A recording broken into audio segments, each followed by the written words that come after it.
Welcome to Rally's Music World and Recordings.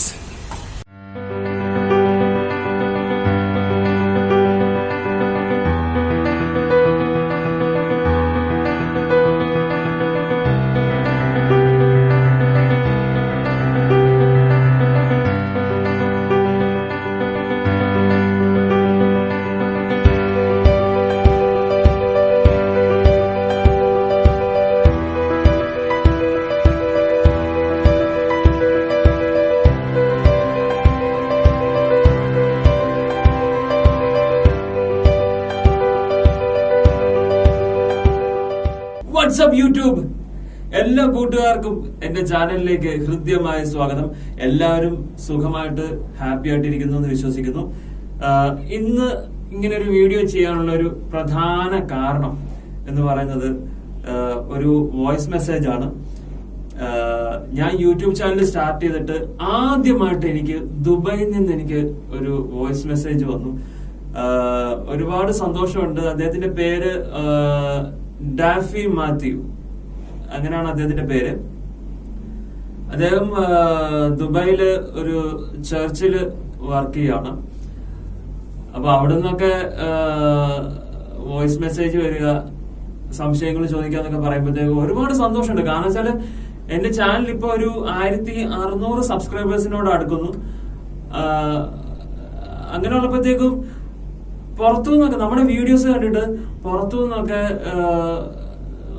നമുക്ക് എന്താ പറയാ സംശയങ്ങളൊക്കെ ചോദിക്കുക എന്നൊക്കെ പറയുമ്പോഴത്തേക്കും ഒരുപാട് സന്തോഷമുണ്ട്. എന്റെ ജീവിതത്തിൽ ആദ്യമായിട്ടാണ് പുറം രാജ്യത്തു നിന്ന്, പ്രത്യേകിച്ച് ഇങ്ങനെ ഞാൻ ചാനൽ സ്റ്റാർട്ട് ചെയ്തിട്ട് ആദ്യമായിട്ടാണ് പുറം രാജ്യത്തു നിന്ന് ഒരാള് വിളിച്ച് അല്ലെങ്കിൽ വോയിസ് മെസ്സേജ് അയച്ച് സംശയങ്ങൾ ചോദിക്കുന്നത്.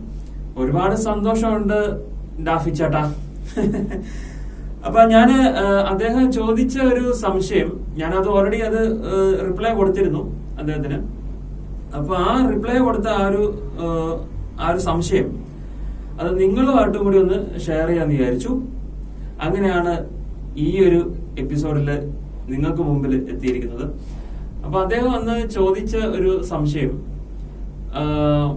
അദ്ദേഹം ചർച്ചിലാണ് വർക്ക് ചെയ്യുന്നത്. അപ്പം എഫക്ട്സിനെ കുറിച്ചാണ് അദ്ദേഹം സംശയം ചോദിച്ചത്. അതായത് എഫക്ട്സ് കൊടുക്കുമ്പോഴത്തേക്ക് ഒരു ക്ലാരിറ്റി കിട്ടുന്നില്ല എന്നുള്ളതാണ് അദ്ദേഹം മെയിൻ ആയിട്ടും പറഞ്ഞ ഒരു കാര്യം. അതില് അദ്ദേഹം എടുത്തു പറയുന്നുണ്ട്, ഓപ്പൺ ഏരിയ അല്ല, ഹാളിലാണ് വർക്ക് ചെയ്യുന്നത് എടുത്തു പറയുന്നുണ്ട്.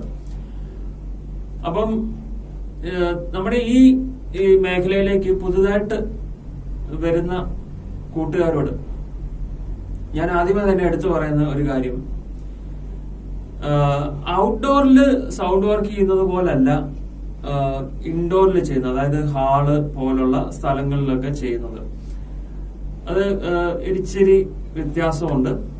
നമ്മൾ എഫക്ട്സ് കൊടുക്കുന്നതാണേലും ഇക്വലൈസർ കൊടുക്കുന്നതാണെങ്കിലും ഒക്കെ ഒരു പൊട്ടിക്കൊരു വ്യത്യാസമുണ്ട്. അപ്പം അതെങ്ങനെയാന്ന് വെച്ച് കഴിഞ്ഞാല്, ഇപ്പൊ ഡാഫി ചേട്ടന് എന്റെ അടുത്ത് പറഞ്ഞ ഒരു കാര്യം, എഫക്ട്സ് കൊടുക്കുമ്പോഴത്തേക്ക് ക്ലാരിറ്റി കിട്ടുന്നില്ല, ക്ലാരിറ്റി കുറഞ്ഞു പോകുന്നതായിട്ട് തോന്നുന്നു. പിന്നെ അതുപോലെ തന്നെ ഇക്യൂനെ കുറിച്ചും അദ്ദേഹം പറഞ്ഞിട്ടുണ്ട്, ഒരു സംശയം ചോദിച്ചിട്ടുണ്ട്. അപ്പൊ അതില് എഫക്ട്സിനെ കുറിച്ച് ഞാൻ ആദ്യം പറയാം. ഇപ്പൊ നമ്മള് ഹാളിൽ പ്രോഗ്രാം ചെയ്യുമ്പോഴത്തേക്കും നമ്മൾ നോർമലി കൊടുക്കുന്ന എഫക്റ്റിന്റെ, പ്രത്യേകിച്ച് എക്കോ, റിവേർബ്, ഇങ്ങനെയുള്ള എഫക്റ്റുകൾ നമ്മൾ ഔട്ട്സൈഡില് കൊടുക്കുന്ന അത്രയും അളവില് നമ്മൾ ഒരിക്കലും ഹാള് പോലുള്ള സ്ഥലങ്ങളിൽ പ്രോഗ്രാം ചെയ്യുമ്പോഴത്തേക്കും കൊടുക്കരുത്. ഇപ്പൊ ഒരു എക്സാമ്പിൾ പറയുകയാണെങ്കിൽ, നമ്മൾ ഔട്ട്സൈഡ് പ്രോഗ്രാം ചെയ്യുന്നു, ഓപ്പൺ ഏരിയയിൽ നമ്മൾ പ്രോഗ്രാം ചെയ്യുന്നു. അവിടെ നമ്മളിപ്പം എക്കോ അല്ലെങ്കിൽ റിവർബ് നമ്മൾ ഏകദേശം ഒരു 50% ആണ് നമ്മൾ കൊടുക്കുന്നതിരിക്കട്ടെ. അവിടെ അത് വലിയൊരു പ്രശ്നം വരുന്നില്ല, കാരണം ഓപ്പൺ ഏരിയ ആണ്, അത് കാരണം വലിയ പ്രശ്നങ്ങൾ വരുന്നില്ല. പക്ഷെ ഇതേ എഫക്റ്റ് ഒരു ഹാളിൽ പ്രോഗ്രാം ചെയ്യുമ്പോഴത്തേക്കും ഇതേ അളവില് 50% നമ്മൾ കൊടുത്തു കഴിഞ്ഞാൽ അത് തീർച്ചയായിട്ടും നമുക്ക് വലിയൊരു തലവേദനയായിട്ട് മാറും. കാരണം ഹാൾ എന്ന് പറയുമ്പോഴത്തേക്കും നമുക്ക് എല്ലാവർക്കും അറിയാം, ഇതുപോലെ ഇങ്ങനെ ഒരു ക്ലോസ്ഡ് ആയിട്ടുള്ള ഒരു ഏരിയ ആണ്. അപ്പം ശബ്ദം എന്ന് പറയുന്നത് പുറത്തേക്ക് എന്താ പറയാ ഫ്രീ ആയിട്ട് സഞ്ചരിക്കാനുള്ള ഒരു സ്പേസ് ഇല്ല. എത്ര വലിയ ഹാളാണേലും ശരി, ശബ്ദം പുറത്തേക്ക് ഫ്രീ ആയിട്ട് സഞ്ചരിക്കാനുള്ള സ്പേസ് ഇല്ലാത്തത് കൊണ്ട് ഈ ഭിത്തിയിലൊക്കെ തട്ടി തിരിച്ചടിക്കും. അതിന് ഞാനൊരു എക്സാമ്പിൾ പറയാം. നമ്മള് ഒരു വീട് പണി തീർന്ന ഒരു വീട്, ആ വീടിന്റെ അകത്തേക്ക് നമ്മൾ കയറുമ്പോഴത്തേക്കും നമുക്കൊരു മുഴക്കം ഫീൽ ചെയ്യും അല്ലെ? അതിതാണ് സംഭവം. ശബ്ദം തിരിച്ചടിക്കും എന്ന് പറഞ്ഞ പോലെ തന്നെയാണ് നമ്മൾ ഹാളിലൊക്കെ വർക്ക് ചെയ്യുമ്പോഴും നമ്മൾ കൊടുക്കുന്ന ശബ്ദം എല്ലാം തിരിച്ചടിക്കുന്നുണ്ട്. അപ്പൊ ഓൾറെഡി ഹാളിനകത്ത് ഒരു റിവേർബ് ഉണ്ട്, ചുരുക്കി പറഞ്ഞാൽ. അപ്പൊ അങ്ങനെ ഉള്ളപ്പോഴത്തേക്കും നമ്മളായിട്ട് ഒരുപാട് റിവേർബ് അല്ലെങ്കിൽ ഒരുപാട് എക്കോ ഇട്ട് കൊടുക്കേണ്ട കാര്യമില്ല. അതൊരു പോയിന്റ്. അപ്പൊ അങ്ങനെയുള്ളപ്പം നമ്മള് സാധാരണ നമ്മൾ കൊടുക്കുന്നതിനെക്കാട്ടിലും കുറച്ച് റിവേർബ് അല്ലെങ്കിൽ എക്കോ കൊടുത്താൽ മതി. ഡാഫി ചേട്ടന് എന്റെ അടുത്ത് ചോദിച്ച ഒരു സംശയം, സിംഗിൾ ആയിട്ട്, അതായത് ഒറ്റയ്ക്ക് നിന്ന് പാടുമ്പോഴത്തേക്കൊന്നും ഈ എഫക്റ്റുകൾ, അതായത് ഡിലേ ആണേലും റിവേർബ് ആണേലും ഒറ്റയ്ക്ക് നിന്ന് പാടുമ്പോഴത്തേക്കും കുഴപ്പമില്ല, മോണിറ്ററിങ് വലിയ കുഴപ്പമില്ലാതെ പോകുന്നുണ്ട്. ഗ്രൂപ്പായിട്ട് ചെയ്യുമ്പോഴത്തേക്കും, അതായത് ഒന്നിലധികം മൈക്കുകൾ യൂസ് ചെയ്യുമ്പോഴത്തേക്കുമാണ് ഈ ഒരു ഹൗളിങ്ങിന്റെ ഒരു പ്രശ്നം വരുന്നതെന്ന് പറഞ്ഞു. അതെന്തുകൊണ്ടാന്ന് വെച്ച് കഴിഞ്ഞാല്,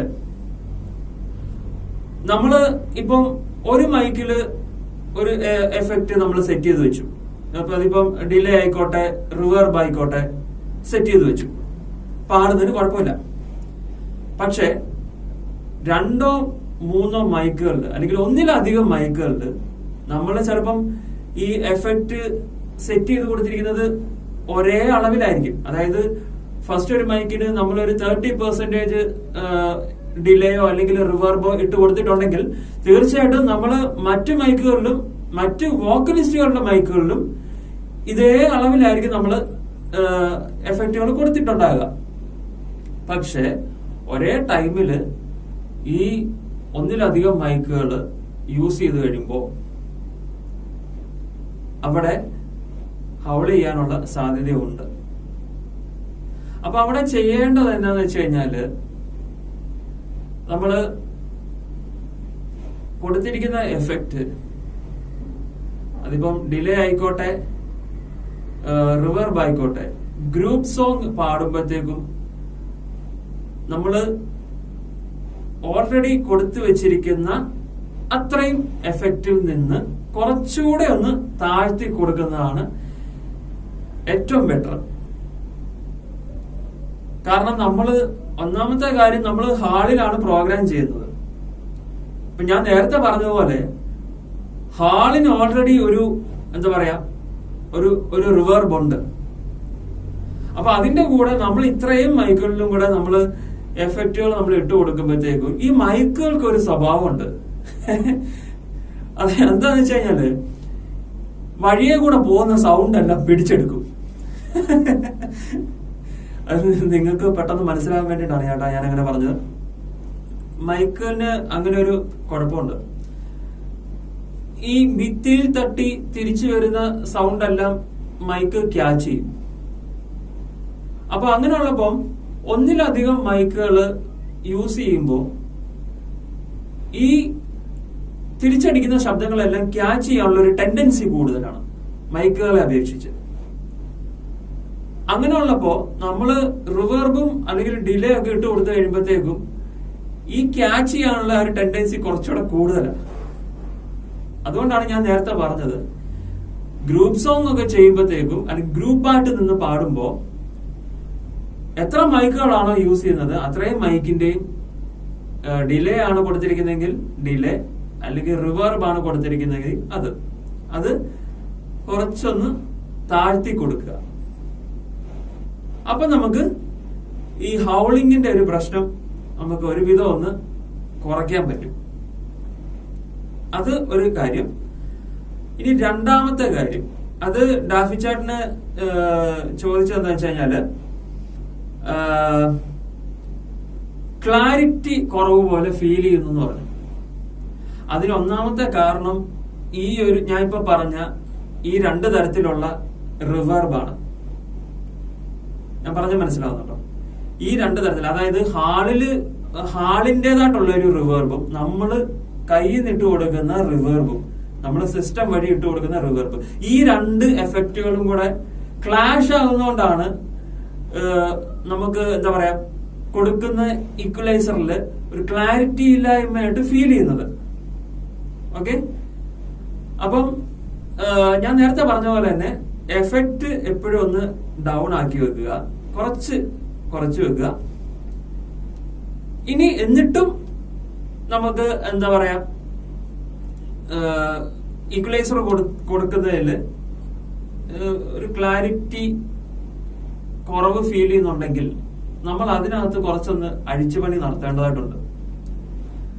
ഇപ്പം ഡാഫി ചാട്ടിന് അദ്ദേഹം വർക്ക് ചെയ്യുന്ന മിക്സറിന്റെ ഒരു പിക്ചർ എനിക്ക് വാട്സാപ്പ് അയക്കുകയുണ്ടായി. അതിൽ അദ്ദേഹം പറയുന്നുണ്ട് 4 EQ ആണ് വരുന്നത്. അതായത് high mid, low mid, base, ഇങ്ങനെ 4 ഓപ്ഷൻസ് ആണ് വരുന്നത്. അപ്പം നമുക്ക് കുറച്ച് ബെറ്റർ ആയിട്ടുള്ളൊരു സൗണ്ട് നമുക്ക് കിട്ടണമെന്നുണ്ടെങ്കിൽ അതില് ഹൈ മിഡ്, അതായത് ട്രബിള്, സ്വാഭാവികമായിട്ട് നമ്മള് കുറച്ച് ഇപ്പൊ ഹാളാണെങ്കിലും ശരി, ഓപ്പൺ ഏരിയ ആണെങ്കിലും ശരി, നമ്മൾ അവിടെയൊക്കെ വർക്ക് ചെയ്യുമ്പോഴത്തേക്കും സ്വാഭാവികമായിട്ടും നമ്മൾ വോളിയം കുറച്ച് അധികമാണ് കൊടുക്കുന്നത്. അങ്ങനെ ഉള്ളപ്പോ നമ്മള് ഈക്വലൈസർ സാധാരണ കൊടുക്കുന്നതിനെക്കാട്ടിലും കുറച്ചൊന്ന് താഴ്ത്തി കൊടുക്കണം. അതായത് നമുക്ക് ഇപ്പം ഹൈ എന്നൊക്കെ പറയുമ്പോഴത്തേക്കും, അതായത് ട്രബിൾ എന്നൊക്കെ പറയുമ്പോഴത്തേക്കും എന്താ പറയാ നമുക്ക് പകുതി ലെവലിൽ പോലും വെച്ച് വർക്ക് ചെയ്യാൻ പറ്റുകയല്ല ചില സമയങ്ങളിൽ. അത് ആ ഒരു അന്തരീക്ഷത്തിനനുസരിച്ചിരിക്കും കേട്ടോ. അതിപ്പം ഓപ്പൺ ഏരിയ ആണെങ്കിലും ശരി, ഹാളിലാണെങ്കിലും ശരി. അപ്പം അവിടെ നമ്മൾ ചെയ്യേണ്ടത് എന്താ വെച്ച് കഴിഞ്ഞാല് നമ്മൾ എപ്പോഴും മൈക്ക് ചെക്ക് ചെയ്ത് നോക്കുക. ചെക്ക് ചെയ്തുകൊണ്ട് തന്നെ ആദ്യം നമ്മള് ഈ 4 എഫക്റ്റുകൾ, ഈ ഈക്വലൈസറിലെ 4 ഓപ്ഷൻസ് കട്ട് ഓഫ് ചെയ്തിട്ടേക്കുക. എന്നിട്ട് നമ്മൾ മൈക്ക് ചെക്ക് ചെയ്തുകൊണ്ട് തന്നെ ഫസ്റ്റ് നമ്മൾ ചെയ്യേണ്ടത്, ഇപ്പൊ ഞാൻ ചെയ്യുന്ന എങ്ങനെയാന്ന് വെച്ച് കഴിഞ്ഞാല് ആദ്യം ഹൈ മിഡ് ഓപ്പൺ ആക്കും. ഹൈ മിഡ് ഓപ്പൺ, അപ്പൊ നമ്മള് മൈക്ക് ഇവിടെ ചെക്ക് ചെയ്യുന്നു, നമ്മൾ മൈക്ക് ചെക്ക് ചെയ്തുകൊണ്ട് നമ്മൾ ഹൈ മിഡ് ഓപ്പൺ ആക്കി കൊടുക്കുന്നു. അപ്പൊ അത് നമുക്ക് മോണിറ്ററിലൂടെ കേൾക്കുമ്പോഴത്തേക്കും നമുക്ക് മനസ്സിലാവും നമുക്ക് ഏത് അളവ് വരെ വരുമ്പോഴത്തേക്കുമാണ് നമ്മുടെ വോയിസ് മാക്സിമം തുറക്കുന്നതെന്നുള്ളത് നമുക്ക് മനസ്സിലാവും. ഒരു ലിമിറ്റ് വിട്ട് കഴിയുമ്പോഴത്തേക്കും ഹൗൾ ചെയ്ത് തുടങ്ങും. അപ്പം അതിന് ആ ഹൗൾ ചെയ്യുന്നത് ഏത് ലെവലാണോ അതിന്റെ തൊട്ട് താഴെ ലെവലിൽ എത്തിക്കുക. അതിനുശേഷം ലോ മിഡും ഈ പറഞ്ഞ പോലെ തന്നെ മൈക്ക് ചെക്ക് ചെയ്തുകൊണ്ട് തന്നെ ലോ മിഡും നമ്മൾ സെറ്റ് ചെയ്ത് കൊടുക്കുക. ഓക്കെ, അതും ഹൗൾ ചെയ്യുന്നത് ഏത് ലെവലാണോ അതിന് തൊട്ട് താഴെ ലെവലിലേക്ക് നമ്മൾ സെറ്റ് ചെയ്ത് കൊടുക്കുക. അതിനുശേഷം 3ാമത് ആണ് ഞാൻ ട്രബിൾ സെറ്റ് ചെയ്യുന്നത്. ട്രബിൾ സെറ്റ് ചെയ്യുമ്പോഴത്തേക്കും ഇപ്പൊ ഞാനും ഈ പറഞ്ഞ പോലെ തന്നെ ഹാളിലൊക്കെ വർക്ക് ചെയ്തിട്ടുണ്ട്. അപ്പം അവിടെയൊക്കെ വർക്ക് ചെയ്യുമ്പോഴത്തേക്കും എനിക്ക് ട്രബിൾ എഫക്ട് എന്ന് പറയുന്നത് എനിക്ക് പകുതിക്ക് താഴെയാണ് ഞാൻ കൂടുതലും സെറ്റ് ചെയ്ത് കൊടുക്കേണ്ടി വന്നിട്ടുള്ളത്. കാരണം വെച്ചാല് ട്രബിളൊക്കെ പകുതിക്ക് കൊടുക്കുമ്പോ തന്നെ ഈ ഞാൻ നേരത്തെ പറഞ്ഞ പോലെ ഈ ഹാളിലെ മുഴക്കമൊക്കെ പിടിച്ചിട്ട് ഹൗൾ ചെയ്ത് തുടങ്ങും. അപ്പം അത് ഒഴിവാക്കാൻ വേണ്ടിയിട്ട് ട്രബിള് ശകലം ഒന്ന് കുറച്ചു കൊടുക്കുക, പകുതിക്ക് താഴെ സെറ്റ് ചെയ്ത് കൊടുക്കുക. ശേഷം ഏറ്റവും ലാസ്റ്റ് ആവശ്യത്തിന് ബേസ് കൊടുക്കുക. എന്തൊക്കെയാണെന്ന് പറഞ്ഞാലും ഇപ്പൊ മെയിൽ ആണെങ്കിലും ശരി ഫീമെയിൽ ആണെങ്കിലും ശരി കുറച്ച് നമ്മൾ ബേസ് ഇട്ട് കൊടുക്കണം. എന്നാലേ ആ ഒരു വോയിസിന് ഒരു ഡെപ്ത് ഉണ്ടാവത്തുള്ളൂ. അപ്പൊ ആവശ്യത്തിന് ഒരു ബേസും ഇട്ട് കൊടുക്കുക. ഇങ്ങനെ ചെയ്ത് കഴിയുമ്പോഴത്തേക്കും കുറച്ചുകൂടെ എന്താ പറയാ ഒരു ക്ലാരിറ്റി കിട്ടും. ഇനി എന്നിട്ടും നമ്മൾ ഔട്ട് കേൾക്കുന്നതില് ക്ലാരിറ്റി കുറവുണ്ടെങ്കിൽ, മോണിറ്ററിന്റെ കാര്യമല്ല പറയുന്നത്, നമ്മൾ പുറത്തേക്ക് വെച്ചിരിക്കുന്ന സ്പീക്കേഴ്സിൽ ക്ലാരിറ്റി കുറവുണ്ടെങ്കിൽ തീർച്ചയായിട്ടും നിങ്ങൾ മോണിറ്റർ ബോക്സ് തന്നെയാണ് ഉപയോഗിക്കുന്നതെങ്കിൽ മോണിറ്റർ ബോക്സിന്റെ ബാക്കിലുള്ള ഇക്വലൈസറും കൂടി ഒന്ന് സെറ്റ് ചെയ്ത് കൊടുക്കുക. അത് ഈ പറഞ്ഞ പോലെ തന്നെ. അതല്ല ആംപ്ലിഫയേഴ്സ് ആണ് യൂസ് ചെയ്യുന്നതെങ്കിൽ ആംപ്ലിഫയറിലെ ഇക്വലൈസർ ഉണ്ടെങ്കിൽ അതൊന്ന് സെറ്റ് ചെയ്ത് കൊടുക്കുക. അതല്ല സെപ്പറേറ്റ് ഇക്വലൈസർ ആണ് യൂസ് ചെയ്യുന്നതെങ്കിൽ അതിലെ സെറ്റിംഗ്സ് ഒന്ന് മാറ്റി കൊടുക്കുക. ഓക്കെ, അപ്പൊ ഇതാണ് അതിന്റെ ബേസിക്. അപ്പൊ ഇന്നത്തെ ടോപ്പിക് നിങ്ങൾക്ക് എല്ലാവർക്കും ഇഷ്ടപ്പെട്ടു എന്ന് ഞാൻ വിശ്വസിക്കുന്നു. ഡാഫി ചേട്ടാ, താങ്ക് യു സോ മച്ച്. ഇതുപോലുള്ള സംശയങ്ങൾ ഇനിയും ചോദിക്കുക. ഞാൻ എന്നാൽ കഴിയുന്ന വിധം നിങ്ങൾക്ക് ക്ലിയർ ചെയ്ത് തരുന്നതായിരിക്കും. നിങ്ങൾക്ക് വളരെ ഈസി ആയിട്ട് മനസ്സിലാകുന്ന രീതിക്ക് ഞാൻ ക്ലിയർ ചെയ്ത് തരുന്നതായിരിക്കും. അപ്പോ ഇന്നത്തെ എപ്പിസോഡ് ഇവിടെ നമുക്ക് വൈൻഡ് അപ്പ് ചെയ്യാം. അടുത്ത ഒരു ടോപ്പിക്കുമായിട്ട് നിങ്ങൾക്ക് മുന്നിലേക്ക് എത്തുന്നത് വരേക്കും this is me Raj Thattar. Bye by.